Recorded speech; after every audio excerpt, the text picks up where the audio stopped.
Good morning. MIC Arts and Science College നിങ്ങൾക്ക് വേണ്ടിയിട്ട് offer ചെയ്യുന്ന ഒരു സർട്ടിഫിക്കറ്റ് കോഴ്സാണ് ആൻ ഓവർവ്യൂ ഓഫ് ഇൻവെസ്റ്റ്മെൻറ്റ് എന്ന് പറയുന്നത്. നമ്മൾ ഈ ഒരു സർട്ടിഫിക്കറ്റ് കോഴ്സിലൂടെ ഉദ്ദേശിക്കുന്നത് എന്താണ് ഇൻവെസ്റ്റ്മെൻറ്റ് എന്നുള്ളതിനെക്കുറിച്ച് ഒരു തിയററ്റിക്കൽ ബാക്ക്ഗ്രൗണ്ട് നിങ്ങൾ ക്രിയേറ്റ് ചെയ്യാനും അതുപോലെ തന്നെ എങ്ങനെയാണ് ഒരു ഇൻവെസ്റ്റ്മെൻറ്റ് സ്റ്റോക്ക് മാർക്കറ്റിനകത്ത് എങ്ങനെയാണ് ഇൻവെസ്റ്റ്മെൻറ്റ് നടത്തേണ്ടത് എന്നുള്ളതിനെക്കുറിച്ച് നിങ്ങൾക്കൊരു അവയർനെസ് തരാൻ വേണ്ടിയിട്ടാണ് ഈ ഒരു സർട്ടിഫിക്കറ്റ് കോഴ്സ് ഉദ്ദേശിച്ചിട്ടുള്ളത്. അപ്പോൾ നമ്മളാദ്യം ഇൻവെസ്റ്റ്മെൻറ്റ് നടത്തുന്നതിന് മുമ്പായിട്ട് എന്താണ് ഇൻവെസ്റ്റ്മെൻറ്റ് എന്നുള്ള കൺസെപ്റ്റും അതിൽ എവിടേക്കാണ് നമുക്ക് ഇൻവെസ്റ്റ് ചെയ്യാൻ പറ്റുക എന്നുള്ള കാര്യങ്ങളൊക്കെ ഒന്ന് മനസ്സിലാക്കി വെക്കേണ്ടതുണ്ട്. അപ്പോൾ അതിന് വേണ്ടിയിട്ട് ജസ്റ്റ് ഒരു തിയററ്റിക്കൽ ബാക്ക്ഗ്രൗണ്ട് നിങ്ങൾക്ക് നൽകുന്നതിന് വേണ്ടിയിട്ടാണ് ഈ ക്ലാസ് ഉദ്ദേശിക്കുന്നത്. ആദ്യമായിട്ട് എന്താണ് ഇൻവെസ്റ്റ്മെൻറ്റ് എന്നുള്ളത് നമ്മൾ മനസ്സിലാക്കേണ്ടതുണ്ട്. ഇൻവെസ്റ്റ്മെൻറ്റ് എന്ന് പറഞ്ഞാൽ സിമ്പിളായിട്ട് പറഞ്ഞാൽ investment is the employment of fund with the aim of getting return on it. നമ്മൾ ലാഭം ഉണ്ടാക്കണമെന്ന ഉദ്ദേശത്തോട് കൂടിയിട്ട് അല്ലെങ്കിൽ റിട്ടേൺ കിട്ടണമെന്ന ഉദ്ദേശത്തോട് കൂടിയിട്ട് നമ്മുടെ കയ്യിലുള്ള നിലവിലുള്ള ഫണ്ടിനെ ഉപയോഗപ്പെടുത്തുന്നതിനെയാണ് നമ്മൾ എന്താ പറയുക ഇൻവെസ്റ്റ്മെൻറ്റ് എന്ന് പറയുന്നത്. അതായത് ഇൻവെസ്റ്റ്മെൻറ്റ് എന്ന് പറഞ്ഞു കഴിഞ്ഞാൽ money in the hope of making more money. അതായത് നമ്മുടെ കയ്യിലുള്ള പണം നമ്മൾ എന്ത് ചെയ്യണം വീണ്ടും പണം ഉണ്ടാക്കണമെന്നുള്ള ഉദ്ദേശത്തോട് കൂടിയിട്ട് ഉപയോഗപ്പെടുത്തുകയാണെങ്കിൽ അതിനാണ് നമ്മൾ ഇൻവെസ്റ്റ്മെൻറ്റ് എന്ന് പറയുക. എല്ലാ വ്യക്തികൾക്കും നമുക്ക് ഇൻവെസ്റ്റേഴ്സ് ആവാൻ വേണ്ടിയിട്ട് പറ്റില്ല. ഇൻവെസ്റ്റേഴ്സ് ആവുന്നത് അവരുടെ വരുമാനത്തിൽ നിന്ന് അവരുടെ ചെലവ് കഴിച്ച് ബാക്കിയുള്ള എമൗണ്ടിനാണ് നമ്മൾ സേവിങ്സ് എന്ന് പറയുന്നത്. ഈ സേവിങ്സ് ഉപയോഗപ്പെടുത്തിക്കൊണ്ട് കൂടുതൽ പണം ഉണ്ടാക്കണം എന്നുള്ള ഉദ്ദേശത്തോട് കൂടിയിട്ട് അത് ഏതെങ്കിലും മേഖലയിൽ കൊണ്ടുപോയിട്ട് അവർ ഉപയോഗപ്പെടുത്തുകയാണെങ്കിൽ അതിനെയാണ് നമ്മൾ പറയുന്നത് ഇൻവെസ്റ്റ്മെൻറ്റ് എന്ന് പറയും. ഇനി ഇൻവെസ്റ്റ്മെൻറ്റ് നമുക്ക് രണ്ട് രീതിയിൽ അതിൻ്റെ അർത്ഥം നമുക്ക് പറയാം. ഒന്ന് എക്കണോമിക് ഔട്ട്ലുക്കിലും അതുപോലെ തന്നെ ഫിനാൻസിൻ്റെ ഔട്ട്ലുക്കിലും നമുക്ക് ഈ ഒരു ഇൻവെസ്റ്റ്മെൻറ്റിൻ്റെ മീനിങ് പറയാം. എക്കണോമിക് ഔട്ട്ലുക്കിൽ ഇൻവെസ്റ്റ്മെൻറ്റ് എന്ന് പറഞ്ഞു കഴിഞ്ഞാൽ നമ്മൾ ഏതെങ്കിലും ഒരു സാധനം പർച്ചേസ് ചെയ്യണം, ഗുഡ്സ് പർച്ചേസ് ചെയ്യണം. ആ ഗുഡ്സ് പർച്ചേസ് ചെയ്തിട്ട് അത് നമ്മൾ എന്ത് ചെയ്യാണ് ഉപയോഗിക്കാൻ വേണ്ടിയിട്ടല്ല വാങ്ങിക്കുന്നത്, അതിൽ നിന്ന് ലാഭം ഉണ്ടാക്കണം എന്നുള്ള ഉദ്ദേശത്തോട് കൂടിയിട്ട് ഏതെങ്കിലും ഒരു ഗുഡ്സ് പർച്ചേസ് ചെയ്യുകയാണെങ്കിൽ അതിനാണ് നമ്മൾ അവിടെ എക്കണോമിക് ഔട്ട്ലുക്കിൽ ഇൻവെസ്റ്റ്മെൻറ്റ് എന്ന് പറയുന്നത്. അതായത് നമുക്ക് അതിനകത്ത് പറയാം, ഇപ്പോൾ നമ്മളൊരു കുറച്ച് ഗോൾഡ് വാങ്ങിച്ചിട്ടുണ്ട്, ഗോൾഡ് എന്ന് പറയുന്ന ഒരു ഗുഡ്സ് ആയിട്ട് നമുക്ക് കണക്കാക്കാം. ദെൻ അത് വാങ്ങിച്ചിട്ട് നമ്മളത് ഉപയോഗിക്കാൻ വേണ്ടിയിട്ടില്ല, നമ്മൾ അതിൽ നിന്ന് ബെനിഫിറ്റ് ഉണ്ടാവണം എന്നുള്ള ഉദ്ദേശത്തോട് കൂടിയിട്ടാണ് വാങ്ങിച്ചിട്ടുള്ളതെങ്കിൽ അത് നമുക്ക് എക്കണോമിക് ഔട്ട്ലുക്കിൽ അതൊരു ഇൻവെസ്റ്റ്മെൻറ്റ് ആണ്. അല്ലെങ്കിൽ നമുക്ക് വേറെ രീതിയിൽ പറയുമ്പോൾ നമ്മൾ സാധാരണ കടകളിലൊക്കെ അവർ സാധനങ്ങൾ വാങ്ങിച്ചിടാറുണ്ട്. സാധനങ്ങൾ വാങ്ങിച്ചിട്ട് അത് അവർക്ക് ഉപയോഗിക്കാൻ വേണ്ടിയിട്ടില്ല, അത് വിറ്റിട്ട് അതിൽ നിന്ന് ലാഭം ഉണ്ടാക്കണം എന്നുള്ള ഉദ്ദേശത്തോട് കൂടിയിട്ടാണ് അവർ വാങ്ങിക്കുന്നത്. സോ അത് എക്കണോമിക് ഔട്ട്ലുക്കിൽ അത് ഇൻവെസ്റ്റ്മെൻറ്റ് ആയിട്ട് മാറും. അതേ സമയത്ത് ഫിനാൻസ് ഔട്ട്ലുക്കിൽ ഇൻവെസ്റ്റ്മെൻറ്റ് എന്ന് പറഞ്ഞാൽ ഏതെങ്കിലും ഒരു ഫിനാൻഷ്യൽ അസറ്റ് വാങ്ങിച്ചിട്ട് അത് ഹോൾഡ് ചെയ്ത് അതിൽ നിന്ന് ലാഭം ഉണ്ടാക്കുന്നതിനാണ് നമ്മൾ ഫിനാൻഷ്യൽ ഔട്ട്ലുക്കിൽ നമ്മളവിടെ ഇൻവെസ്റ്റ്മെൻറ്റ് എന്ന് പറയുന്നത്. അതായത് അതിനർത്ഥം ഇപ്പോൾ നമ്മൾ ഏതെങ്കിലും ഒരു ഷെയർ വാങ്ങിക്കുക അല്ലെങ്കിൽ ഒരു ബോണ്ട് വാങ്ങിക്കുക, ഡിബഞ്ചർ വാങ്ങിക്കുക, ഇതുപോലുള്ള ഫിനാൻഷ്യൽ അസറ്റുകൾ നമ്മൾ പർച്ചേസ് ചെയ്ത് അത് ബൈ ചെയ്ത് കുറച്ച് കാലം ഹോൾഡ് ചെയ്ത് അതിൽ നിന്നുള്ള റിട്ടേണുകൾ, അതായത് ഡിവിഡൻഡോ അല്ലെങ്കിൽ ഇൻട്രസ്റ്റോ ഇതുപോലെയുള്ള റിട്ടേണുകളും അതുപോലെ തന്നെ ക്യാപിറ്റൽ ഗെയിൻ, വാങ്ങിച്ച വിലയും വിറ്റ വിലയും തമ്മിലുള്ള ഡിഫറൻസിനാണ് നമ്മൾ ക്യാപിറ്റൽ ഗെയിൻ എന്ന് പറയുന്നത്. ഇത് രണ്ടിൽ ഏതെങ്കിലും ഒന്ന് അതിൽ നിന്ന് ഏൺ ചെയ്യണം അല്ലെങ്കിൽ രണ്ടും ഏൺ ചെയ്യണം എന്നുള്ള ഉദ്ദേശത്തോട് കൂടിയിട്ട് ഇൻവെസ്റ്റ് ചെയ്യുകയാണെങ്കിൽ അതിനാണ് ഫിനാൻഷ്യൽ ഔട്ട്ലുക്കിൽ ഇൻവെസ്റ്റ്മെൻറ്റ് എന്ന് പറയുന്നത്. അപ്പോൾ ഇൻവെസ്റ്റ്മെൻറ്റ് എന്ന് പറഞ്ഞാൽ സിമ്പിളായിട്ട് പറഞ്ഞു കഴിഞ്ഞാൽ നമ്മുടെ കയ്യിലുള്ള പണം ഉപയോഗപ്പെടുത്തിക്കൊണ്ട് കൂടുതൽ പണം ഉണ്ടാക്കുന്നതിനെ തന്നെയാണ് നമ്മൾ ഇൻവെസ്റ്റ്മെൻറ്റ് എന്ന് പറയുന്നത്. അതിന് രണ്ട് ഡെഫിനിഷൻസ് നമുക്ക് കാണാം. ഒന്ന് ഏറ്റവും ഫേമസ് ആയിട്ടുള്ള ഡെഫിനിഷനാണ് വില്യം ഇ ഷാർപ്പിൻ്റെ ഡെഫിനിഷനാണ്. Investment is the sacrifice of certain present value for some uncertain future value. നമ്മുടെ കയ്യിലുള്ള സെർട്ടൈൻ ആയിട്ടുള്ള ഒരു പ്രസൻറ്റ് വാല്യൂവിനെ നമ്മൾ സാക്രിഫൈസ് ചെയ്യണം, ത്യജിക്കുകയാണ്. എന്തിനു വേണ്ടിയിട്ടാണ്? Four some uncertain future value, ഫ്യൂച്ചറിലുള്ള ഒരു വാല്യൂവിന് വേണ്ടിയിട്ട് നമ്മൾ നമ്മുടെ കയ്യിൽ നിന്ന് ഇന്ന് പ്രസൻറ്റിലുള്ള ഒരു വാല്യൂവിനെ നമ്മൾ സാക്രിഫൈസ് ചെയ്യുകയാണെങ്കിൽ അതിനാണ് ഇൻവെസ്റ്റ്മെൻറ്റ് എന്ന് പറയുന്നത്. നമുക്ക് ഒരു ഉദാഹരണം വെച്ച് പറയുകയാണെങ്കിൽ ഇപ്പോൾ നമ്മുടെ കയ്യിൽ ഒരു 10,000 രൂപയുണ്ട്. ആ 10,000 രൂപ നമുക്ക് വേണമെങ്കിൽ കൺസംഷന് വേണ്ടി ഉപയോഗിക്കാം, നമ്മുടെ ആവശ്യങ്ങൾ നിറവേറ്റുന്നതിന് വേണ്ടി ഉപയോഗിക്കാം. പക്ഷേ നമ്മളത് ഉപയോഗിക്കുന്നതിന് പകരം അല്ലെങ്കിൽ നമ്മുടെ ആവശ്യങ്ങൾക്ക് വേണ്ടി മാറ്റി വെക്കുന്നതിന് പകരം അതിനെ നമ്മൾ സാക്രിഫൈസ് ചെയ്യുകയാണ്. ഒരു ഫ്യൂച്ചറിൽ അതിൽ നിന്നൊരു ബെനിഫിറ്റ് ഉണ്ടാവും എന്ന് വിചാരിച്ചുകൊണ്ട് ആ ഒരു 10,000 രൂപ ഏതെങ്കിലും ഒരു മേഖലയിൽ ഇൻവെസ്റ്റ് ചെയ്തുകൊണ്ട് അതിനെ സാക്രിഫൈസ് ചെയ്യുകയാണെങ്കിൽ അതിനാണ് നമ്മൾ എന്താ പറയുന്നത് ഇൻവെസ്റ്റ്മെൻറ്റ് എന്ന് പറയുന്നത്. അതാണ് ഷാർപ്പിൻ്റെ ഡെഫിനിഷൻ വരുന്നത്. ഇനി എഫ് ആംബ്ലിങ്ങിൻ്റെ ഡെഫിനിഷൻ വരുന്നത് purchase of financial asset that produces a yield that is proportionate to risk assumed over some future investment period. അതായത് എഫ് ആംബ്ലിങ്ങിൻ്റെ അദ്ദേഹത്തിൻ്റെ ഡെഫിനിഷൻ പ്രകാരം അദ്ദേഹം പറയുന്നത് ഇൻവെസ്റ്റ്മെൻറ്റ് എന്ന് പറഞ്ഞു കഴിഞ്ഞാൽ ഒരു ഫിനാൻഷ്യൽ അസറ്റ് വാങ്ങിക്കണം. ഫിനാൻഷ്യൽ അസറ്റ് എന്ന് പറഞ്ഞാൽ അതിൽ ഫിനാൻഷ്യൽ സെക്യൂരിറ്റീസ് ആവും, ഷെയർ, ഡിബഞ്ചർ, ബോണ്ട് പോലെയുള്ള ഫിനാൻഷ്യൽ സെക്യൂരിറ്റീസ് ആവും, അല്ലെങ്കിൽ മറ്റു തരത്തിലുള്ള ഇൻവെസ്റ്റ്മെൻറ്റുകളാവും, ബാങ്ക് ഇൻവെസ്റ്റ്മെൻറ്റ് ആകാം അല്ലെങ്കിൽ റിയൽ എസ്റ്റേറ്റ് ആവും, അതുപോലെ ഏത് തരത്തിലുള്ള ഇൻവെസ്റ്റ്മെൻറ്റും ആവും. ഇൻവെസ്റ്റ്മെൻറ്റ് നടത്തുന്ന സമയത്ത് അവിടെ ഏതെങ്കിലും ഒരു ഫിനാൻഷ്യൽ അസറ്റ് പർച്ചേസ് ചെയ്ത് നമ്മൾ അതിനകത്ത് നമുക്ക് വരാവുന്ന റിസ്ക്കും അതുപോലെ തന്നെ നമ്മൾ എത്ര വർഷത്തേക്കാണ് അതിലൊരു പീരീഡൊക്കെ അതിനനുസരിച്ചിട്ട് അതിൽ നിന്ന് പ്രപ്പോർഷനായിട്ടായിട്ടുള്ള ഒരു ഏണിങ്സ് ഈൽഡ് എന്ന് ഉദ്ദേശിച്ച ഏണിങ്സിനെയാണ് അല്ലെങ്കിൽ റിട്ടേണിനെയാണ് ഈൽഡ് ഏണിങ്സ് നേടിയെടുക്കുകയാണെങ്കിൽ അതിനെ എന്ത് പറയാം നമുക്ക് ഇൻവെസ്റ്റ്മെൻറ്റ് എന്ന് പറയാം. ഇതിൽ ഏറ്റവും ഫേമസ് ആയിട്ടുള്ള അല്ലെങ്കിൽ ഏറ്റവും ഇമ്പോർട്ടൻ്റ് ആയിട്ടുള്ള ഡെഫിനിഷൻ എന്ന് പറയുന്നത് ഷാർപ്പിൻ്റെ ഡെഫിനിഷനാണ്. ഇൻവെസ്റ്റ്മെൻറ്റ് എന്ന് പറഞ്ഞാൽ sacrifice of certain present value for some uncertain future value. ഇതാണ് ഏറ്റവും ഫേമസ് ആയിട്ടുള്ള ഒരു ഡെഫിനിഷൻ എന്ന് പറയുന്നത്. ദെൻ നെക്സ്റ്റ് അതിൽ നമ്മൾ മനസ്സിലാക്കി വെക്കേണ്ട ക്യാരക്ടറിസ്റ്റിക്സ് ഓഫ് ഇൻവെസ്റ്റ്മെൻറ്റ് ആണ്. ഇൻവെസ്റ്റ്മെൻറ്റിൻ്റെ പ്രത്യേകതകൾ എന്തൊക്കെയാണ് അല്ലെങ്കിൽ അതിൽ വരുന്ന ഫീച്ചേഴ്സ് എന്തൊക്കെയാണ് എന്നുള്ളതാണ്. ഫസ്റ്റ് വൺ റിട്ടേൺ ആണ്. ഏതൊരു ഇൻവെസ്റ്ററെ സംബന്ധിച്ചിടത്തോളം അവർ ഇൻവെസ്റ്റ് ചെയ്യുന്നതിൻ്റെ പ്രധാനപ്പെട്ട ലക്ഷ്യം എന്ന് പറയുന്നത് റിട്ടേൺ നേടിയെടുക്കുക എന്നുള്ളത് തന്നെയാണ്. അപ്പോൾ ഇൻവെസ്റ്റർ ഒരു ഫിനാൻഷ്യൽ ഇൻസ്ട്രുമെൻറ്റ് അല്ലെങ്കിൽ ഒരു ഫിനാൻഷ്യൽ അസറ്റ് വാങ്ങിക്കുന്ന സമയത്ത് അതിൽ നിന്ന് കിട്ടുന്ന അതിൻ്റെ റിവാർഡിനെ അല്ലെങ്കിൽ അതിൽ നിന്ന് കിട്ടുന്ന ഒരു ബെനിഫിറ്റിനാണ് നമ്മൾ എന്താ പറയുക റിട്ടേൺ എന്ന് പറയുക. Is a reward for to the ഇൻവെസ്റ്റേഴ്സിന് ഇൻവെസ്റ്റ്മെൻറ്റിൽ നിന്ന് കിട്ടുന്ന റിവാർഡിനെയാണ് നമ്മൾ റിട്ടേൺ എന്ന് പറയുന്നത്. റിട്ടേൺ രണ്ട് തരത്തിലുണ്ടാവും. അത് ഒന്ന് ഈൽഡ് ഉണ്ടാവും. ഈൽഡ് എന്ന് പറഞ്ഞു കഴിഞ്ഞാൽ ഡിവിഡൻഡ് പോലെയുള്ള ഇൻട്രസ്റ്റ് പോലെയുള്ള. ഇപ്പോൾ നമ്മൾ ഷെയർ വാങ്ങിച്ചു കഴിഞ്ഞാൽ നമുക്ക് ആ ഷെയറിൽ നിന്ന് രണ്ട് തരത്തിലുള്ള റിട്ടേണുകൾ നമുക്ക് പ്രതീക്ഷിക്കാം. ഒന്ന്, ആ ഒരു ഷെയർ നമ്മൾ ഒരു വർഷം ഹോൾഡ് ചെയ്യുകയാണെങ്കിൽ ആ കമ്പനി ലാഭത്തിലാണെങ്കിൽ ലാഭത്തിൻ്റെ ഒരു വിഹിതം അവർ ഡിവിഡൻഡ് ആയിക്കൊണ്ട് കൊടുക്കും. സോ ഡിവിഡൻഡ് ഒരു ഈൽഡാണ്. അതേപോലെ തന്നെ നമ്മൾ ഈ ഷെയർ വാങ്ങിച്ച വിലയും വിറ്റ വിലയും തമ്മിലുള്ള ഡിഫറൻസ് ഉണ്ടാവും. അതിനാണ് നമ്മൾ ക്യാപിറ്റൽ അപ്രീസിയേഷൻ എന്ന് പറയുക. അപ്പോൾ ഈ ഷെയറിൽ നിന്നുള്ള റിട്ടേൺ എന്ന് പറയുന്നത് രണ്ട് കാര്യങ്ങളാണ്. ഒന്ന് ഈൽഡാണ്, അതായത് ഡിവിഡൻഡ് ആയിക്കൊണ്ട് കിട്ടുന്ന എമൗണ്ടും അതുപോലെ തന്നെ നമ്മൾ വാങ്ങിച്ച വിലയും വിറ്റ വിറ്റ വിലയും തമ്മിലുള്ള ഡിഫറൻസ് അത് നമുക്ക് ബെനിഫിറ്റ് ആണെങ്കിൽ അത് റിട്ടേൺ ആണ്. സോ അത് രണ്ടും കൂടിയാണ് ടോട്ടൽ റിട്ടേൺ ആയിട്ട് വരിക.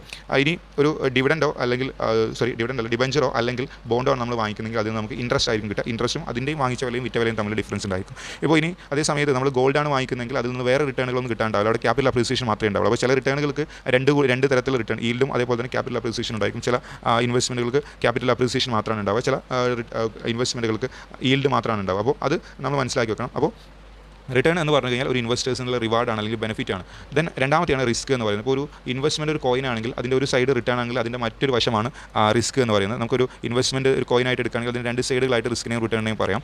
ഈ റിസ്ക്കും റിട്ടേണും തമ്മിലൊരു റിലേഷൻഷിപ്പ് ഉണ്ട്. റിസ്ക് കൂടുന്ന സമയത്ത് നമ്മൾ റിട്ടേൺ നമുക്ക് കൂടുതൽ പ്രതീക്ഷിക്കാം. അതേ സമയത്ത് റിസ്ക് കുറവാണെങ്കിൽ നമുക്ക് അവിടെ റിട്ടേൺ കുറവായിരിക്കും പ്രതീക്ഷിക്കാൻ പറ്റുന്നത്. ഇപ്പോൾ ഒരു ഉദാഹരണം പറയുകയാണ്, നമ്മുടെ കയ്യിലൊരു സേവിങ്സ് കുറച്ച് ബാക്കി നീക്കിയിരിപ്പുണ്ടെന്ന് വിചാരിക്കാം. അത് നമ്മൾ ഏതെങ്കിലും ഒരു ബാങ്കിൽ കൊണ്ടുപോയിട്ട് ഇൻവെസ്റ്റ് ചെയ്യുകയാണെങ്കിൽ നമുക്ക് അതിൽ നിന്ന് നിർബന്ധമായിട്ട് ഒരു നിശ്ചിത % ഇൻട്രസ്റ്റ് പ്രതീക്ഷിക്കാം. അതിൽ നമുക്ക് പ്രത്യേകിച്ച് റിസ്ക് വരാനൊന്നുമില്ല. നമ്മളൊരു വർഷം കഴിയുന്ന സമയത്ത് എന്തായാലും അതിനകത്ത് ഇൻട്രസ്റ്റ് ക്രെഡിറ്റ് ആവും. അപ്പോൾ അതൊരു ചെറിയ നോമിനൽ പെർസെൻറ്റേജ് മാത്രമേ അവിടെ നിന്ന് ഇൻട്രസ്റ്റ് കിട്ടുന്നുണ്ടാവുള്ളൂ. അതേ സമയത്ത് നമ്മൾ ഈ പണം ഉപയോഗിച്ചുകൊണ്ട് ഒരു ഷെയർ വാങ്ങിക്കുകയാണെങ്കിൽ അവിടെ നമുക്ക് നേരത്തെ പറഞ്ഞ പോലെ ഈൽഡും അതുപോലെ തന്നെ ക്യാപിറ്റൽ അപ്രീസിയേഷൻ പ്രതീക്ഷിക്കാം. നമ്മളവിടെ റിസ്ക് എടുക്കുകയാണ്. ആ റിസ്ക് എടുത്താൽ നമുക്ക് അത് കിട്ടുമെന്നുള്ളത് ഉറപ്പൊന്നുമില്ല. പക്ഷേ നമ്മൾ എന്ത് ചെയ്യാണ്, അവിടെ പിന്നെ ഒരു സ്റ്റോക്കിൽ അല്ലെങ്കിൽ ഷെയറിൽ ഇൻവെസ്റ്റ് ചെയ്യുന്ന സമയത്ത് ഒന്നുകിൽ പിന്നെ അവിടെ ഡിവിഡൻഡ് ആയിക്കൊണ്ട് കിട്ടാം, then അതേപോലെ തന്നെ ക്യാപിറ്റൽ അപ്രീസിയേഷൻ കിട്ടാം. അതുപോലെ തന്നെ നഷ്ടം വരാനുള്ള സാധ്യതയുണ്ട്. ചിലപ്പോൾ നമ്മൾ ഇൻവെസ്റ്റ് ചെയ്ത എമൗണ്ട് അടക്കം നഷ്ടപ്പെട്ട് പോകാനുള്ള സാധ്യത കൂടിയുണ്ട്. സോ റിസ്ക് എടുക്കുകയാണെങ്കിൽ അവിടെ റിട്ടേൺ കൂടാനുള്ള സാധ്യതയുണ്ട്, അതേപോലെ തന്നെ നഷ്ടം വരാനുള്ള സാധ്യതയുണ്ട്. അപ്പോൾ ഒരു റിട്ടേണിനെ സംബന്ധിച്ചിടത്തോളം അവിടെ റിസ്ക് എല്ലാ ഇൻവെസ്റ്റ്മെൻറ്റിലും റിസ്ക്കും റിട്ടേണും ഇൻവോൾവ് ആണ്. അതിൽ മനസ്സിലാക്കേണ്ടത് റിസ്ക് കൂടുന്നതിനനുസരിച്ച് എന്ത് ചെയ്യും, അവിടെ റിട്ടേൺ കൂടാനുള്ള പോസിബിലിറ്റി ഉണ്ട്, അതേപോലെ തന്നെ അവർക്ക് ലോസ് വരാനുള്ള പോസിബിലിറ്റി ഉണ്ട്. അതേസമയത്ത് റിസ്ക് കുറവാണെങ്കിൽ അവിടെ റിട്ടേൺ ഉണ്ടായിരിക്കും, റിസ്ക് പക്ഷേ റിട്ടേണിൻ്റെ പെർസെൻറ്റേജ് എന്തായിരിക്കും, വളരെ കുറവായിരിക്കും എന്നുള്ളതാണ്. ദെൻ നെക്സ്റ്റ് സേഫ്റ്റിയാണ്. ചില ആളുകൾ ഇൻവെസ്റ്റ്മെൻറ്റ് നടത്താറുള്ളത് സേഫ്റ്റിക്ക് വേണ്ടിയിട്ടാണ്. അവരുടെ സേഫ്റ്റി എന്ന് ഉദ്ദേശിച്ചത് പിന്നെ അവരുടെ ക്യാഷ് ആരെങ്കിലും അടിച്ചു കൊണ്ടുപോകുമോ എന്നുള്ളതല്ല. സേഫ്റ്റി കൊണ്ട് ഉദ്ദേശിക്കുന്നത് പണത്തിൻ്റെ മൂല്യം നമുക്കറിയാം ഡേ ബൈ ഡേ കുറഞ്ഞുകൊണ്ടിരിക്കും. അപ്പോൾ നമ്മുടെ കയ്യിലുള്ള പണം നമ്മളൊരു അലമാരക്കകത്ത് പൂട്ടി വെക്കുകയാണെങ്കിൽ 10 വർഷം കഴിയുമ്പോൾ നമ്മൾ എടുക്കുകയാണെങ്കിൽ ആ ഒരു പണത്തിന് ഇന്ന് നമുക്ക് വാങ്ങിക്കാൻ പറ്റുന്ന അതേ സാധനങ്ങൾ നമുക്ക് 10 വർഷം കഴിഞ്ഞിട്ട് വാങ്ങിക്കാൻ വേണ്ടി പറ്റില്ല. കാരണം അതിൻ്റെ പർച്ചേസിംഗ് പവർ കുറഞ്ഞിട്ടുണ്ടാവും. നമ്മൾ ഇന്നത്തെ പണം ഉപയോഗിച്ചുകൊണ്ട് ഇന്നത്തെ അതേ ഒരു 1000 രൂപ 10 വർഷത്തിന് ഇന്നത്തെ 1000 രൂപത്തിൻ്റെ വില ഉണ്ടാവില്ല. സോ അവിടെ ഒരു പണത്തിൻ്റെ മൂല്യം കുറഞ്ഞു വരാനുള്ള സാധ്യത. അതിന് പല കാരണങ്ങളുണ്ട്, ഇൻഫ്ലേഷൻ പോലെയുള്ള പല കാരണങ്ങളുണ്ട്. പണത്തിൻ്റെ മൂല്യം ഡേ ബൈ ഡേ കുറഞ്ഞുകൊണ്ടിരിക്കുകയാണ്. സോ ആ ഒരു പണത്തിൻ്റെ മൂല്യം കുറയുന്ന ആ ഒരു പ്രശ്നം നമുക്ക് സോൾവ് ചെയ്യാൻ വേണ്ടിയിട്ട് അതിൻ്റെ ഒരു സേഫ്റ്റിക്ക് വേണ്ടിയിട്ട് ചില ആളുകൾ ഇൻവെസ്റ്റ് ചെയ്യാറുണ്ട്. അപ്പോൾ നമ്മളിപ്പോൾ ഒരു ബാങ്കിൽ കൊണ്ടുപോയി ഡെപ്പോസിറ്റ് ചെയ്യുകയാണെങ്കിൽ അതിൽ വർഷം എന്തെയും ഇൻട്രസ്റ്റ് ആഡ് ആയിട്ട് പോകും. സോ നമുക്ക് ആ ഒരു പണത്തിൻ്റെ മൂല്യം നഷ്ടപ്പെടുന്ന ആ ഇൻട്രസ്റ്റ് കിട്ടുന്നതിലൂടെ നമുക്ക് എന്ത് ചെയ്യാൻ പറ്റും, കവർ ചെയ്യാൻ വേണ്ടി പറ്റും. സോ സേഫ്റ്റിക്ക് വേണ്ടിയിട്ട് എന്ത് ചെയ്യാറുണ്ട്, ഇൻവെസ്റ്റ്മെൻറ്റ് നടത്താറുണ്ട്. അതുപോലെ തന്നെ ഇൻവെസ്റ്റ്മെൻറ്റിനകത്ത് വരുന്ന മറ്റൊരു കാര്യമാണ് ലിക്വിഡിറ്റി ഓർ മാർക്കറ്റബിലിറ്റി എന്ന് പറയുന്നത്. എല്ലാ ഇൻവെസ്റ്റ്മെൻറ്റുകളും ലിക്വിഡ് ആണ് അല്ലെങ്കിൽ മാർക്കറ്റബിൾ ആണ് എന്ന് നമുക്ക് പറയാൻ വേണ്ടി പറ്റില്ല. ലിക്വിഡിറ്റി അല്ലെങ്കിൽ മാർക്കറ്റബിലിറ്റി എന്ന് പറയുന്നത് നമ്മുടെ സമയവും അതുപോലെ തന്നെ മൂല്യവും നഷ്ടപ്പെടാതെ നമുക്ക് ഇൻവെസ്റ്റ് ചെയ്യാൻ അല്ലെങ്കിൽ അതിന് പണമാക്കി കൺവേർട്ട് ചെയ്യാൻ പറ്റുന്നതിനാണ് നമ്മൾ ലിക്വിഡിറ്റി ഓർ മാർക്കറ്റബിലിറ്റി എന്ന് പറയുന്നത്. ഒരു ഉദാഹരണത്തിന് എടുക്കുകയാണെങ്കിൽ നമ്മൾ ഗോൾഡിൽ ഇൻവെസ്റ്റ് ചെയ്യുകയാണെങ്കിൽ നമുക്ക് ധൈര്യമായിട്ട് ഇൻവെസ്റ്റ് ചെയ്യാം. കാരണം എന്താ വെച്ചാൽ നമുക്ക് പണത്തിന് ആവശ്യം വരുന്ന സമയത്ത് എന്ത് ചെയ്യും, ഈ ഗോൾഡ് കൊണ്ടുപോയി കടയിൽ വെച്ച് കഴിഞ്ഞാൽ അതിൻ്റെ അതേ തുല്യമായിട്ടുള്ള എമൗണ്ടിന് നമുക്ക് എന്ത് ചെയ്യും, ക്യാഷ് ആയിട്ട് കൺവേർട്ട് ചെയ്യാൻ പറ്റും. അതേ സമയത്ത് നമ്മൾ റിയൽ എസ്റ്റേറ്റിൽ ഒരു പ്രോപ്പർട്ടി വാങ്ങിച്ചിടാന്ന് വിചാരിക്കും. നമ്മൾ ഉദ്ദേശിക്കുന്ന സമയത്ത് ചിലപ്പോൾ നമുക്ക് വിൽക്കാൻ പറ്റിക്കൊള്ളണമെന്നില്ല. അപ്പോൾ അവിടെ നമ്മൾ ചിലപ്പോൾ എന്ത് ചെയ്യുന്നത്, കുറച്ച് സമയം കാത്തുനിൽക്കേണ്ടി വരും. അപ്പോൾ നമുക്ക് അവിടെ സമയം നഷ്ടപ്പെടുന്നുണ്ട്. അല്ലെങ്കിൽ നമ്മൾ എന്ത് ചെയ്യേണ്ടി വരും, അവിടെ അതിൻ്റെ എമൗണ്ട് സാക്രിഫൈസ് ചെയ്യേണ്ടി. അപ്പോൾ ഒന്നുകിൽ അവിടെ പണം നഷ്ടപ്പെടും അല്ലെങ്കിൽ സമയം നഷ്ടപ്പെടും. അപ്പോൾ ലിക്വിഡിറ്റി ഓർ മാർക്കറ്റബിലിറ്റി എന്ന് പറഞ്ഞാൽ നമ്മളൊരു ഇൻവെസ്റ്റ്മെൻറ്റ് നടത്തുന്ന സമയത്ത് അവിടെ ശ്രദ്ധിക്കേണ്ടത് ആ ഇൻവെസ്റ്റ്മെൻറ്റ് നമുക്ക് പെട്ടെന്ന് ക്യാഷ് ആയിട്ട് കൺവേർട്ട് ചെയ്യാൻ പറ്റുമോ എന്നുള്ളത് നമ്മൾ മനസ്സിലാക്കേണ്ടതുണ്ട്. അത് അങ്ങനെ ചെയ്യാൻ പറ്റിയില്ലെങ്കിൽ നമുക്ക് ചിലപ്പോൾ എന്ത് ചെയ്യും, അവിടെ സമയമോ അല്ലെങ്കിൽ നമ്മുടെ പണമോ നഷ്ടപ്പെടാനുള്ള സാധ്യതയുണ്ട്. അപ്പോൾ നമ്മൾ ഇൻവെസ്റ്റ്മെൻറ്റ് നടത്തുന്ന സമയത്ത് നമ്മുടെ മുഴുവൻ എമൗണ്ടും എല്ലാതും ഹൈലി ലിക്വിഡ് ആയിട്ടുള്ളത് ഇൻവെസ്റ്റ് ചെയ്യണം എന്നല്ല, കുറച്ച് എമൗണ്ടെങ്കിലും നമ്മൾ ലിക്വിഡ് ആയിട്ടുള്ള സെക്യൂരിറ്റീസിൽ ഇൻവെസ്റ്റ് ചെയ്യണം. ബാക്കിയുള്ളത് മാത്രം നമ്മൾ ലിക്വിഡിറ്റി കുറഞ്ഞ സെക്യൂരിറ്റീസിൽ ഇൻവെസ്റ്റ് ചെയ്യുക എന്നുള്ളതാണ്.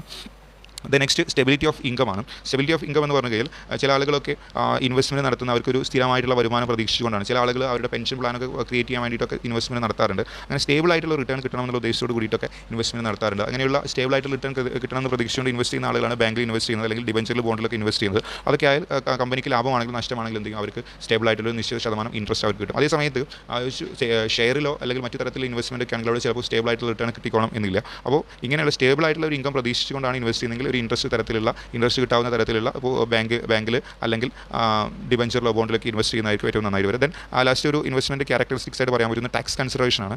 ടാക്സ് പർപ്പസിനും അല്ലെങ്കിൽ ടാക്സിൻ്റെ ലാബിലിറ്റി റെഡ്യൂസ് ചെയ്യുക എന്നുള്ള ഉദ്ദേശത്തോട് കൂടിയിട്ട് എന്ത് ചെയ്യാറുണ്ട്, ആളുകൾ ഇൻവെസ്റ്റ് ചെയ്യാറുണ്ട്. അത് ഒരു ഉദാഹരണം പറയുകയാണെങ്കിൽ ഇപ്പോൾ നമുക്ക് നമ്മുടെ കയ്യിലുള്ള പണം ഒരു ഗവൺമെൻറ് എംപ്ലോയിയെ സംബന്ധിച്ചിടത്തോളം അയാളുടെ സാലറിയിൽ നിന്ന് ഒരു നിശ്ചിത എമൗണ്ട് ലൈഫ് ഇൻഷുറൻസിലേക്ക് എന്ത് ചെയ്യണം, അയാൾ പ്രീമിയമായിട്ട് കൊടുക്കുകയാണ്. അങ്ങനെ പ്രീമിയമായിട്ട് കൊടുക്കുന്ന എമൗണ്ടിന് എന്ത് ചെയ്യേണ്ട ആവശ്യമില്ല, ടാക്സ് കൊടുക്കേണ്ട ആവശ്യമില്ല. അതേ സമയത്ത് അതുപോലെ തന്നെ ഇപ്പോൾ PPF പബ്ലിക് പ്രൊവിഡൻറ്റ് ഫണ്ടിലേക്ക് ഒരാൾ ഇൻവെസ്റ്റ് ചെയ്യണം, അതിൽ നിന്ന് കിട്ടുന്ന ഇൻട്രസ്റ്റിനൊന്നും എന്ത് ചെയ്യേണ്ട ആവശ്യമില്ല, ടാക്സ് കൊടുക്കേണ്ട ആവശ്യമില്ല. അപ്പോൾ ഇങ്ങനെ കയ്യിലുള്ള പണം ഉപയോഗിച്ചുകൊണ്ട് ഏതെങ്കിലും മേഖലയിൽ ഇൻവെസ്റ്റ് ചെയ്യുകയും അതിൻ്റെ അത് ഉപയോഗിച്ചുകൊണ്ട് നമ്മുടെ ടാക്സ് ലാബിലിറ്റി ഒരു വ്യക്തി ഒരു വർഷം കൊടുക്കേണ്ട ടാക്സ് എത്രയാണോ അതിനാണ് നമ്മൾ ടാക്സ് ലാബിലിറ്റി എന്ന് പറയുന്നത്. ഈ ടാക്സ് ലാബിലിറ്റി കുറയ്ക്കാൻ വേണ്ടിയിട്ട് നമ്മൾ ചില ഇൻവെസ്റ്റ്മെൻറ്റുകൾ സഹായിക്കാറുണ്ട്. അപ്പോൾ അങ്ങനെ ടാക്സ് ലാബിലിറ്റി കുറയ്ക്കാൻ വേണ്ടിയിട്ട് ചില ആളുകൾ എന്ത് ചെയ്യാറുണ്ട്, ഇൻവെസ്റ്റ്മെൻറ്റ് നടത്താറുണ്ട്. അപ്പോൾ ഇതൊക്കെയാണ് ഇൻവെസ്റ്റ്മെൻറ്റിൻ്റെ പ്രധാനപ്പെട്ട ഫീച്ചേഴ്സ് അല്ലെങ്കിൽ ക്യാരക്ടറിസ്റ്റിക്സ് എന്ന് പറയുന്നത്. നെക്സ്റ്റ് നമുക്ക് നോക്കാനുള്ള ടൈപ്സ് ഓഫ് ഇൻവെസ്റ്റ്മെൻറ്റ് ആണ്. പ്രധാനമായിട്ടും 3 തരത്തിലുള്ള ഇൻവെസ്റ്റ്മെൻറ്റുകളാണ് നമ്മുടെ മുമ്പിലുള്ളത്. ഒന്ന് റിയൽ ഇൻവെസ്റ്റ്മെൻറ്റ് ആണ്, രണ്ടാമത്തെയാണ് നോൺ സെക്യൂരിറ്റൈസ്ഡ് ഫിനാൻഷ്യൽ സെക്യൂരിറ്റീസ് എന്ന് പറയുന്നത്, മൂന്നാമത്തെയാണ് ഫിനാൻഷ്യൽ ഇൻവെസ്റ്റ്മെൻറ്റ് എന്ന് പറയുന്നത്. അതിൽ ഓരോന്ന് നമുക്ക് നോക്കാം. റിയൽ ഇൻവെസ്റ്റ്മെൻറ്റ് എന്ന് പറഞ്ഞാൽ റിയൽ അസറ്റിൽ ഇൻവെസ്റ്റ് ചെയ്യുന്നതിനാണ് റിയൽ ഇൻവെസ്റ്റ്മെൻറ്റ് എന്ന് പറയുക. റിയൽ അസറ്റുകൾ എന്ന് പറയുമ്പോൾ നമുക്ക് കാണാനും ടച്ച് ചെയ്യാനും പറ്റുന്ന ടാൻജിബിൾ ആയിട്ടുള്ള അസറ്റുകൾ ഇൻവെസ്റ്റ് ചെയ്യുന്നതിനാണ് നമ്മൾ റിയൽ ഇൻവെസ്റ്റ്മെൻറ്റ് എന്ന് പറയുക. ഇതൊരു ട്രഡീഷണൽ ആയിട്ടുള്ള പണ്ട് കാലം മുതലുള്ള ടൈപ്പ് ഓഫ് ഇൻവെസ്റ്റ്മെൻറ്റ് ആണ്. ഈ റിയൽ ഇൻവെസ്റ്റ്മെൻറ്റിനകത്ത് പ്രധാനമായിട്ടും 4 തരത്തിലുള്ള ഇൻവെസ്റ്റ്മെൻറ്റുകളാണ് ഇൻക്ലൂഡ് ചെയ്യുന്നത്. ഒന്ന് റിയൽ എസ്റ്റേറ്റ് ആണ്. റിയൽ എസ്റ്റേറ്റ് എന്ന് പറഞ്ഞു കഴിഞ്ഞാൽ ഒരു ഭൂമിയോ അല്ലെങ്കിൽ ഭൂമിയോട് പെർമനൻ്റ്ലി അഫിക്സ് ചെയ്തിട്ടുള്ള കാര്യങ്ങൾ, ലാൻഡിനോട് പെർമനൻ്റ്ലി അഫിക്സ് ചെയ്തിട്ടുള്ള കാര്യങ്ങൾ. അപ്പോൾ അതിവിടെ land, residential house, commercial building, അതുപോലെ ഇൻഡസ്ട്രിയൽ ബിൽഡിംഗ്, ഇതൊക്കെ ഇതിനകത്ത് പെടും. അപ്പോൾ നമുക്ക് മൂവ് ചെയ്യാൻ പറ്റാത്ത കാര്യങ്ങളാണ് പ്രധാനമായിട്ട് ഇതിൽ വരുന്നത്.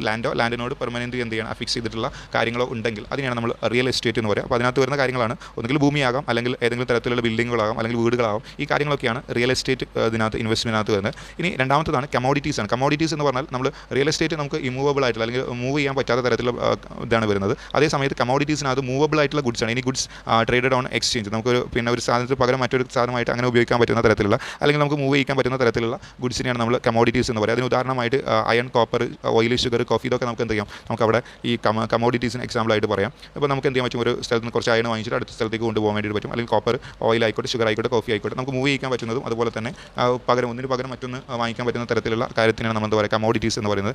ദെൻ അടുത്ത് വരുന്നത് ബുള്ളിയൻ ആണ്. ബുള്ളിയൻ എന്ന് പറഞ്ഞാൽ ഒരു പ്രഷ്യസ് ആയിട്ടുള്ള മെറ്റൽസുകളിൽ, for example gold, silver, platinum തുടങ്ങിയിട്ടുള്ള മെറ്റലുകളിൽ നമ്മൾ ഇൻവെസ്റ്റ് ചെയ്യുന്നതിനാണ് ബുള്ളിയൻ എന്ന് പറയുന്നത്. And last ആർട്ടാണ്. ആർട്ട് എന്ന് പറഞ്ഞു കഴിഞ്ഞാൽ വേൾഡിൽ ആക്സെപ്റ്റൻസ് കിട്ടിയിട്ടുള്ള കാര്യങ്ങൾക്കാണ് നമ്മൾ ആർട്ട് എന്ന് പറയുക. അതിൽ ഇൻവെസ്റ്റ് ചെയ്യാറുണ്ട്. ഇപ്പോൾ ഫോർ എക്സാമ്പിളായിട്ട് നമുക്ക് പറയുകയാണെങ്കിൽ പിക്കാസോൻ്റെ ആർട്ടിലൊക്കെ നമ്മൾ ചില ആളുകളൊക്കെ ഇൻവെസ്റ്റ് ചെയ്യാറുണ്ട്. സോ ഇതൊക്കെ ഈ തരത്തിലുള്ള 4 ഇൻവെസ്റ്റ്മെൻറ്റുകളാണ് റിയൽ ഇൻവെസ്റ്റ്മെൻറ്റിൽ വരുന്നത്. റിയൽ ഇൻവെസ്റ്റ്മെൻറ്റ് എന്ന് പറഞ്ഞാൽ റിയൽ അസറ്റിൽ ഇൻവെസ്റ്റ് ചെയ്യുന്നതിന് റിയൽ ഇൻവെസ്റ്റ്മെൻറ്റ് എന്ന് പറയുന്നത്. അതിനകത്ത് വരുന്നതാണ് 4 ഒന്ന് റിയൽ എസ്റ്റേറ്റ്, അതുപോലെ തന്നെ കമോഡിറ്റീസ്, ബുള്ളിയൻ ആൻഡ് ആർട്ട് എന്ന് പറയുന്നത് 4 വരുന്നത്. ദെൻ അതിൽ രണ്ടാമത്തെ ടൈപ്പ് ഓഫ് ഇൻവെസ്റ്റ്മെൻറ്റ് ആണ് ഫിനാൻഷ്യൽ ഇൻവെസ്റ്റ്മെൻറ്റ് എന്ന് പറയുന്നത്. ഫിനാൻഷ്യൽ ഇൻവെസ്റ്റ്മെൻറ്റ് എന്ന് പറഞ്ഞു കഴിഞ്ഞാൽ ഈ ഫിനാൻഷ്യൽ സെക്യൂരിറ്റീസിൽ ഇൻവെസ്റ്റ് ചെയ്യുന്നതിനാണ് നമ്മൾ ഫിനാൻഷ്യൽ ഇൻവെസ്റ്റ്മെൻറ്റ് എന്ന് പറയുക. അതിന് ഉദാഹരണമായിട്ട് നമുക്ക് പറയാം ബോണ്ട്, ഇക്വിറ്റി, മ്യൂച്വൽ ഫണ്ട് തുടങ്ങിയിട്ടുള്ള കാര്യം. ബോണ്ട് എന്ന് പറഞ്ഞാൽ ഒരു ഡെപ്റ്റ് ഇൻസ്ട്രുമെൻ്റ് ആണ്. ബോണ്ട് ഒരു ഡിബഞ്ചർ എന്നൊക്കെ പറയാം, ഡെപ്റ്റ് ഇൻസ്ട്രുമെൻ്റ് ആണ്. കമ്പനീസ് അവർക്ക് ഫണ്ട് ആവശ്യം വരുന്ന സമയത്ത് പബ്ലിക്കിൻ്റെ കയ്യിൽ നിന്ന് കടം വാങ്ങിക്കാൻ വേണ്ടി ഉപയോഗിക്കുന്ന തരത്തിലുള്ള സെക്യൂരിറ്റീസിനാണ് ബോണ്ട് അല്ലെങ്കിൽ ഡിബഞ്ചർ എന്നൊക്കെ പറയുന്നത്. ഇതിനൊരു ഫിക്സ്ഡ് റേറ്റ് ഓഫ് ഇൻട്രസ്റ്റ് അവർ പബ്ലിക്കിന് പകരമായിട്ട് കൊടുക്കും. ദെൻ ഒരു നിശ്ചിത കാലാവധി, മെച്യൂരിറ്റി പീരീഡ് അതിനുണ്ടാവും. ആ കാലാവധി എത്തുന്ന സമയത്ത് എന്ത് ചെയ്യും, അവർ തിരിച്ചു കൊടുക്കും. ഈ ഒരു തരത്തിലുള്ള ഇൻവെസ്റ്റ്മെൻറ്റുകൾ ലോ റിസ്ക് ആയിട്ടുള്ള ഇൻവെസ്റ്റ്മെൻറ്റുകൾ. അതിന് അതുപോലെ തന്നെ റിസ്ക് കുറവായതുകൊണ്ട് തന്നെ അതിൻ്റെ റിട്ടേൺ എന്തായിരിക്കും, വളരെ കുറവായിരിക്കും. ദെൻ ഇക്വിറ്റീസ് എന്ന് പറഞ്ഞാൽ ഇക്വിറ്റി ഷെയറിനെയാണ് ഉദ്ദേശിച്ചിട്ടുള്ളത്. ഷെയറിൽ ഇൻവെസ്റ്റ് ചെയ്യുന്നതിനാണ് ഇക്വിറ്റീസ് എന്ന് പറയാം. ഇക്വിറ്റീസ് എന്ന് പറഞ്ഞാൽ ഒരു വ്യക്തി ഒരു കമ്പനിയുടെ ഷെയർ വാങ്ങിക്കുകയാണ്, അദ്ദേഹം ആ ഒരു കമ്പനിയുടെ ഷെയർ ഹോൾഡറായിട്ട് മാറി അല്ലെങ്കിൽ ഓണറായിട്ട് മാറി. അദ്ദേഹത്തിന് അവിടെ റിട്ടേൺ അഷ്യൂർഡ് അല്ല, അത് റിട്ടേൺ ഉണ്ടാവുമെന്ന് ഉറപ്പൊന്നും പറയാൻ പറ്റില്ല. കമ്പനി ലാഭത്തിലാണെങ്കിൽ മാത്രമാണ് നമുക്ക് എന്ത് ചെയ്യുക, അതിൽ നിന്ന് ഡിവിഡൻഡ് നമുക്ക് പ്രതീക്ഷിക്കാൻ പറ്റുള്ളൂ. അതേ സമയത്ത് ബോണ്ട് ഒരു ഡിബഞ്ചർ ആണെങ്കിൽ അവിടെ നമുക്ക് എന്തായാലും കമ്പനി ലാഭത്തിലാണെങ്കിൽ നഷ്ടത്തിലാണെങ്കിൽ നമുക്ക് അവിടെ റിട്ടേൺ പ്രതീക്ഷിക്കാം. അതേ സമയത്ത് ഇക്വിറ്റി ഷെയറിൽ ഇൻവെസ്റ്റ് ചെയ്യുന്ന ഒരു ഇൻവെസ്റ്ററെ സംബന്ധിച്ചിടത്തോളം അദ്ദേഹത്തിന് ലാഭം പ്രതീക്ഷിക്കണം എന്നുണ്ടെങ്കിൽ കമ്പനി ലാഭത്തിലാവണം എന്നുള്ളതാണ്. സോ നമ്മളവിടെ കൂടുതൽ റിസ്ക് ബോണ്ടിനെ അല്ലെങ്കിൽ ഡിബഞ്ചറിനെ സംബന്ധിച്ചിടത്തോളം ഇക്വിറ്റി വാങ്ങിക്കുന്ന സമയത്ത് കൂടുതൽ റിസ്ക് നമ്മളവിടെ പ്രതീക്ഷിക്കണം. ദെൻ അതേപോലെ തന്നെ അടുത്ത വരുന്നതാണ് മ്യൂച്വൽ ഫണ്ട്. മ്യൂച്വൽ ഫണ്ട് എന്ന് പറഞ്ഞു കഴിഞ്ഞാൽ യഥാർത്ഥത്തിൽ ഈ മ്യൂച്വൽ ഫണ്ട് ഏജൻസീസ് നിങ്ങൾ കേട്ടിട്ടുണ്ടായിരിക്കും. ഇവരെന്താ ചെയ്യുന്നത് വെച്ചാൽ സാധാരണക്കാരായിട്ടുള്ള ആളുകളുടെ അടുത്ത് നമ്മളെ പോലെയുള്ള നോർമൽ ചെറിയ ഇൻവെസ്റ്റേഴ്സിൻ്റെ കയ്യിൽ നിന്ന് അവരുടെ ചെറിയ ഫണ്ടുകൾ അവർ സ്വരൂപിക്കുകയും അത് ഉപയോഗിച്ചുകൊണ്ട് അവർ വലിയ ഇൻവെസ്റ്റ്മെൻറ്റുകൾ നടത്തും. ദെൻ അതിൽ നിന്ന് കിട്ടുന്ന പ്രോഫിറ്റ് ഈ ചെറിയ ഇൻവെസ്റ്റേഴ്സിന് അത് വീതിച്ചു കൊടുക്കുകയും ചെയ്യുന്ന തരത്തിലുള്ള ഒരു ഏജൻസീസിനാണ് നമ്മൾ മ്യൂച്വൽ ഫണ്ട് എന്ന് പറയാം. മ്യൂച്വൽ ഫണ്ടിൽ നമുക്ക് ഇൻവെസ്റ്റ് ചെയ്യാൻ വേണ്ടി പറ്റും. സോ ഈ തരത്തിലുള്ള ഇൻവെസ്റ്റ്മെൻറ്റുകളാണ് നമ്മൾ ഫിനാൻഷ്യൽ ഇൻവെസ്റ്റ്മെൻറ്റ് എന്ന് പറയാം. ദെൻ നെക്സ്റ്റ് ലാസ്റ്റ് വരുന്നത് നോൺ സെക്യൂരിറ്റൈസ്ഡ് ഫിനാൻഷ്യൽ സെക്യൂരിറ്റീസ് ആണ്. ഇതിൽ പറയാൻ വിട്ടുപോയ കാര്യം, ഫിനാൻഷ്യൽ ഇൻവെസ്റ്റ്മെൻറ്റ് പ്രത്യേകത ബോണ്ട് ആയിക്കോട്ടെ, ഇക്വിറ്റി ആയിക്കോട്ടെ, മ്യൂച്വൽ ഫണ്ട് ആയിക്കോട്ടെ, ഒരു വ്യക്തിക്ക് അത് എന്ത് ചെയ്യാൻ പറ്റും, വേറൊരാൾക്ക് കൈമാറ്റം ചെയ്യാൻ പറ്റും. അത് വാങ്ങിക്കാനും വിൽക്കാനൊക്കെ പറ്റും. ദെൻ അതിൻ്റെ മുകളിൽ അവിടെ നെഗോസിയേഷൻ നടത്താനും അതിൻ്റെ പേരിൽ നമുക്ക് പണമിടപാട് നടത്താനൊക്കെ പറ്റും. ഈ തരത്തിലുള്ള ഇൻവെസ്റ്റ്മെൻറ്റാണ് നമ്മൾ ഫിനാൻഷ്യൽ ഇൻവെസ്റ്റ്മെൻറ്റ് എന്ന് പറയാം. ദെൻ നോൺ സെക്യൂരിറ്റൈസ്ഡ് ഫിനാൻഷ്യൽ സെക്യൂരിറ്റീസ് എന്ന് പറഞ്ഞു കഴിഞ്ഞാൽ ട്രേഡ് ചെയ്യാനോ അല്ലെങ്കിൽ ട്രാൻസ്ഫർ ചെയ്യാനോ നെഗോഷിയേറ്റ് ചെയ്യാനോ പറ്റാത്ത തരത്തിലുള്ള ഇൻവെസ്റ്റ്മെൻറ്റുകളാണ് നമ്മൾ നോൺ സെക്യൂരിറ്റൈസ്ഡ് ഫിനാൻഷ്യൽ സെക്യൂരിറ്റീസ് എന്ന് പറയുന്നത്.